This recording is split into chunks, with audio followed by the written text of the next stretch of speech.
Justin thought he had everything under control, but one choice would drag him into a situation beyond his wildest imagination. This story isn't just about love, it's about consequences, traditions, and a twist that no one saw coming. Stick with me because this tale will leave you questioning how far someone can go to right a wrong. Now let's begin. Justin and Ezinne were the couple everyone admired. They moved in together, sharing their lives as if they were already husband and wife. Justin was well off and capable of marrying her, but he always seemed to find a reason to delay. His love for Ezinne was undeniable, yet whenever his siblings asked him when he would make things official, Justin would simply shrug and say, "It's not in my budget right now." And so, their lives continued, with Justin avoiding the next step. Justin's siblings watched closely. They didn't understand why their brother, a man of means, wouldn't marry the woman he claimed to love. They tried to reason with him. "Justin, what's stopping you? You have been living together for so long. It's time you do the right thing."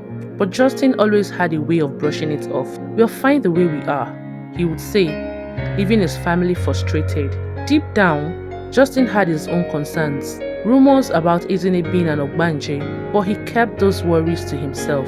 The whispers had started when Ezinne was a little girl. Some said she was an ogbanje, a spirit child who would cause trouble in any household she entered. Justin's brother knew about the rumors and had tried to warn him, but Justin didn't believe in such things. He loved Ezinne too much to let old superstitions come between them. Still, something about those stories lingered in Justin's mind, making him hesitate whenever the thought of marriage came up. One day, Ezinne gave Justin the news. She was pregnant. It should have been a moment of pure joy, but instead, it only added to Justin's inner turmoil. His siblings were ecstatic, but their excitement quickly turned to concern when Justin still refused to marry her. "She's carrying your child, Justin. How much longer are you going to wait?" they pleaded. Yet, Justin kept delaying, convincing himself that there was no rush. He had time, or so he thought. As her belly grew, so did Ezinne's worries. "Justin, are we ever going to get married?" she asked him one night, her voice filled with uncertainty. She didn't understand why after all these years, he hadn't taken the next step. "We will," Justin reassured her, though he couldn't explain why he hadn't done it yet. "Let's just wait a little longer." Ezinne nodded, but deep down, she feared the worst. Ezinne began to experience strange dreams. She saw herself standing at the edge of a dark forest, calling out to Justin, but he was always just out of reach. Sometimes, she would wake up in a cold sweat, feeling as though someone had been watching her. She never told Justin about the dreams, but he noticed her growing quiet, and it only fueled his own fears. Maybe there was some truth to the ogbanje rumors after all. The day finally came when Ezinne went into labor. Justin rushed her to the clinic, feeling a mix of excitement and dread. His siblings called again, begging him to at least perform a small introduction ceremony, but he waved them off. "We'll do it after the baby comes," he promised. But life, it seemed, had other plans. After hours of labor, Justin held his newborn son in his arms, but Ezinne never opened her eyes again. Justin's world collapsed that day. The joy of becoming a father was overshadowed by the loss of the woman he loved. He stared at Ezinne's lifeless body, unable to comprehend how this had happened. His siblings tried to comfort him, but nothing they said could ease his pain. Ezinne was gone, and Justin was left with a son who would never know his mother. In his grief, Justin knew he had to inform Ezinne's family about her passing. He traveled to her village, still numbed from the shock. When he arrived, the atmosphere was heavy with tension. He expected tears and mourning, but instead, Ezinne's family greeted him with a cold, firm demand. "You must marry her," they said. Justin blinked in confusion. "But she's dead," he whispered. The elder of the family shook his head. "It does not matter. In our tradition, you must marry her, whether she's alive or dead. Justin thought he had seen the worst of it, but he was wrong. He was handed a list of traditional marriage items and was told to perform all the rites as if Ezinne was still alive. From buying clothes for her to cooking for the wedding guests, every step had to be followed. Justin stood there, barely able to process what was happening. The villagers gathered for the wedding ceremony, where he was dressed in traditional attire, standing next to Ezinne's coffin, saying vows that should have been spoken months ago. The day of the wedding felt surreal. Justin went through the motions, completing each step of the ritual as if he were in a nightmare. The villagers murmured as they watched him, some shaking their heads, while others whispered about his stubbornness that has led him here. As he placed a ring on Ezinne's cold finger, tears stung his eyes. How had it come to this? He knew deep down that he could have avoided this pain if only he had married her when she was alive.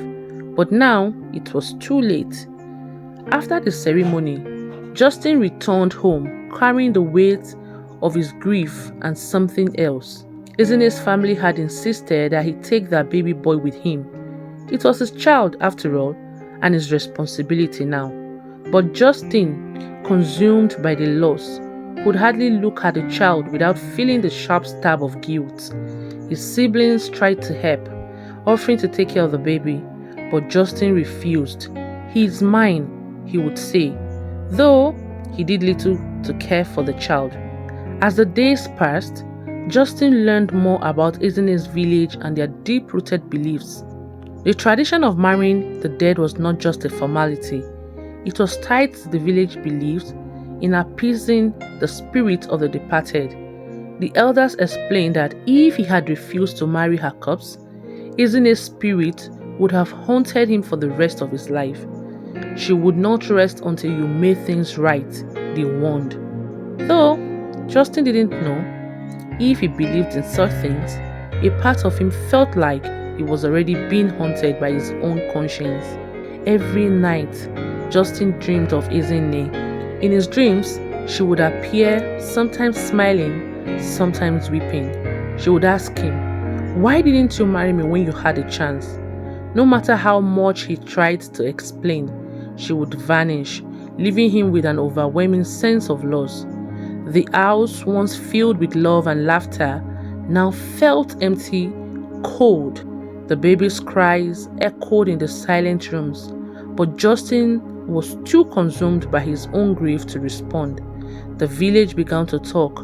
Word spread quickly about Justin's unusual wedding to a corpse, and people began to whisper whenever he passed by. "That's the man who refused to marry his girlfriend," they would say. "Look at him now, haunted by his own foolishness." The judgment weighed heavily on Justin. He knew they were right. His stubbornness had brought him here, to this lonely, broken place. But no matter how much he regretted his decisions, he couldn't undo what had already been done. As Justin spent more time in isolation, he began to understand the weight of the traditions he had ignored. Ezinne's family, her village, had tried to warn him. His own siblings had urged him to follow through with the marriage, but he had dismissed the advice, thinking that love was enough. Now, he realized that love alone wasn't always enough. There were responsibilities, expectations, and traditions that couldn't be ignored. And now, those very traditions had come back to demand a price he was paying with his heart and soul. The day came when Justin had to take Ezinne to his village for burial. Her family had made it clear. Since he had married her, she was now his wife, and it was his duty to bury her in his own land. The funeral procession was somber, with Justin walking behind the coffin, his heart heavy with regret. As they lowered her in the ground, Justin felt as though a part of him was being buried with her. It was the final goodbye. But it didn't feel like closure. Instead, it felt like the beginning of a lifelong penance. After the burial, Justin returned to his home, but he was no longer the man he once was. He spent his days sitting by the window, staring out into the distance. His once lively and confident demeanor was gone, replaced by a hollow shell of the person he used to be. His siblings grew more and more concerned. "Justin, you need to move on. You have a son to think about," they urged, but he could hardly hear them. All he could think about was Ezinne, what could have been or what should have been. As time passed, it became clear that Justin was a broken man. He no longer smiled, no longer spoke much. His son, now a few months old, was being cared for by Justin's siblings. But even they could see the toll these had taken on their brother. He had been consumed by guilt, regret, and grief, and it seemed like there was no way out. Justin often sat by the window, waiting as if expecting Ezinne to walk through the door, but she never did. All that remained were memories and the ghost of what could have been. In the end, Justin's story became a cautionary tale for others in the village. People spoke of him in hushed tones, warning young men not to make the same mistake. "Don't wait too long to do what's right," the elders would say. "Respect the traditions, respect your loved ones, or you will end up like Justin, married to a corpse and haunted by regret." Justin's once bright future had been dimmed by his own choices. He had lost the love of his life, his joy, and his peace of mind, all because he had refused to follow the simple customs that would have secured his place by Ezinne's side. Now, all he had were memories, bittersweet moments that reminded him of the life he could have had only if he had acted sooner. His son grew up in the care of his aunts and uncles, but he often asked about his father, who was always distant, always lost in thought. "Why doesn't Papa play with me?" the boy would ask.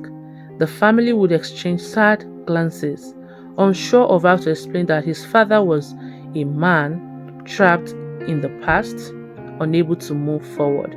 As years went by, Justin remained a shadow of his former self. The once vibrant man who had everything going for him was now just a figure, sitting by the window, watching life passing by. The village too moved on, but Justin stayed behind, locked in his own sorrow, waiting for a release that would never come. In the end, the lesson was clear. When love is paired with responsibility, it must be acted upon. Justin's refusal to marry Ezinne, his inability to face the traditions that bound their lives together, cost him everything. He had loved her, but love without action was not enough. His story stood as a reminder to all who heard it. Sometimes the price of delay is one that can never be undone. What are the lessons you learned from the story? Kindly drop your answers in the comment section. Bye.